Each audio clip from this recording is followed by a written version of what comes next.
इमाम गजाली, जिसे अल-गजाली के नाम से भी जाना जाता है, 11वीं सदी में पैदा होने वाले एक मुमताज़ फारसी पोलीमिथ थे।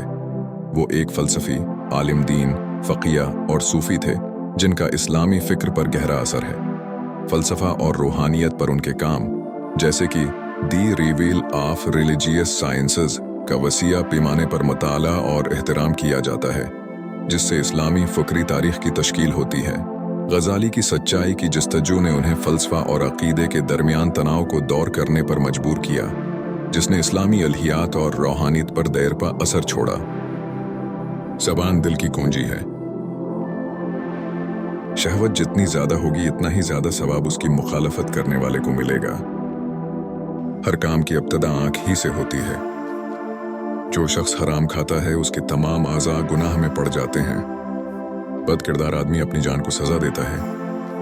इंसान की हकीकी अज़मत उसकी अब्दी तरक्की में मुज़मर है। इल्म का खुलासा ये जानना है कि इताअत और इबादत क्या है।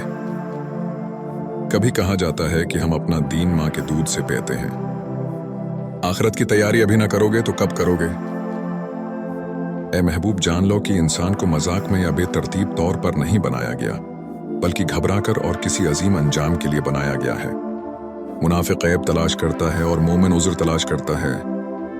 इल्म के बगैर अमल फजूल खर्ची है और इल्म के बगैर अमल हमाकत है। आप जो प्यार करते हैं, उसे हासिल करने के लिए आपको सबसे पहले सब्र करना चाहिए, जिससे आप नफरत करते हैं। आपकी हर सांस एक अनमोल ज़ीवर है, क्योंकि इनमें से हर एक नाकाबिल तलाफी है और एक बार चली गई तो कभी वापस नहीं आ सकती। जब खुदा किसी बंदे से मोहब्बत करता है तो वो इसके लिए लोगों की ज़रूरत बढ़ा देता है। जन्नत का रास्ता एक चढ़ाई है, जबकि जहन्नम नीचे की तरफ है।